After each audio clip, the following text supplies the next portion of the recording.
Hello, I want to welcome you to the Fire Within. My name is Corey Russell, and I'm so glad that you're going to take this journey with me as I talk about one of the greatest and deepest messages that has revolutionized my Christian walk, and it's called fellowshipping with the Holy Spirit and encountering and engaging the fire within. God has made you for intimacy, and He has designed you, body, soul, and spirit, for intimacy with Him.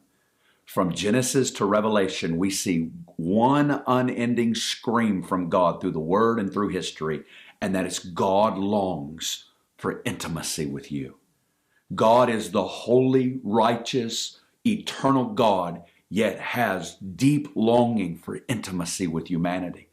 From the very beginning in the Garden of Eden, we get to see God and man, God and Adam, in this shameless interaction. No shame in the equation. Adam would meet with face to face with God, and he would hear God walking in the cool of the day, and out of the overflow of intimacy would take dominion over the planet.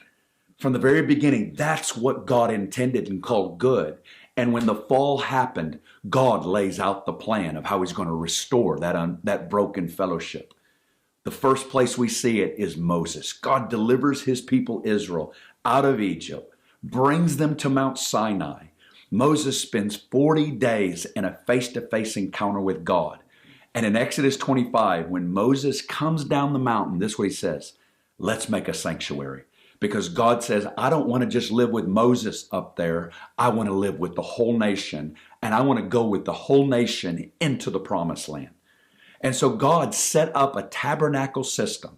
He set up a whole system, set apart a whole tribe that would offer daily sacrifices and yearly sacrifices so that the Shekinah glory of God would dwell in the Holy of Holies and that God could be in the midst of the people. We see that this was a foreshadowing, a prototype of what God was going to release in fullness as the perfect sacrifice, Jesus would come. Many years later, David would take it up a notch as he says, you know what? We're going to remove veils. We're going to put prophetic singers and musicians around the glory, and they are going to prophesy and minister before the glory, and God's throne will descend over the nation. God will rout out our enemies. God will walk in covenant with us, and He will release blessings to the whole earth. Years later, Solomon would take it up a notch by saying, not just a tabernacle, a temple. We're going to establish a temple on the earth, a fixed location where God dwells. Well, by the end of the Old Testament, the statement is, even Israel is not able to walk in all that God has. So when God could not find a man and could not find a people that could get to Him, what does God do? God came down to us in the person of Jesus Christ, and He tabernacled amongst us.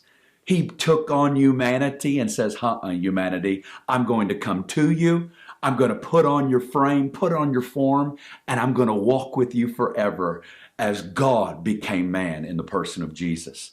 Jesus died on the cross, ascended to the right hand of the Father, and poured out the Holy Spirit. And to us who believe in Him now, He has now placed His very own Shekinah glory on the inside of our spirit, and by whom we cry out, Abba, Father. But see, it doesn't even stop with the indwelling Spirit. It is ultimately going to result with the second coming of Jesus back to the planet as God and His house comes back to the planet and God tabernacles amongst us. That's how the Bible begins and it ends, is with God dwelling with humanity. That's His greatest longing, and beloved, this is what you were made for, friend. This is what you were made for, was to know God in intimacy, was to fellowship with Him. And this class, Fire Within, is about discovering the burning fire of God that's dwelling presently in your spirit. Do you have any idea who is dwelling on the inside of you? That's what we're going to walk through in this class over these next sessions, is discovering who He is. And the more that we engage with Him today, the more it's going to produce the cry for Him to return and to Him to make all things as they should. I'm so excited about this class. I'm so excited about you going on this journey with me as we discover the fire within. Bless you.